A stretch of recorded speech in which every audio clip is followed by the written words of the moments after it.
কি খবৰ আপোনালোকৰ? সকলোৰে ভালনে?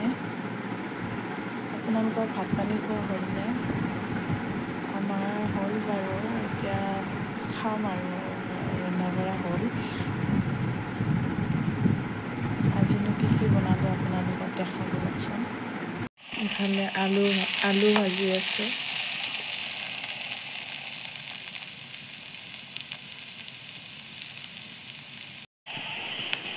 আলুখিনি ভজা হোৱাৰ পিছত এয়া মাছৰ কণী ভাজি আছোঁ পিঁয়াজৰ সৈতে, আৰু আনফালে বহাই দিছোঁ দালি।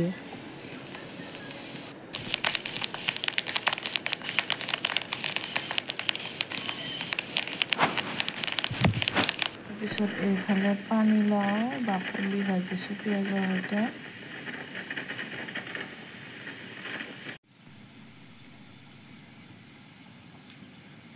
এয়া আজি বনাব লৈছোঁ কলডিলৰ ফুল নে কি বুলি কয় বা এইটো, বেচনৰ লগত পকৰীৰ দৰে বনাম।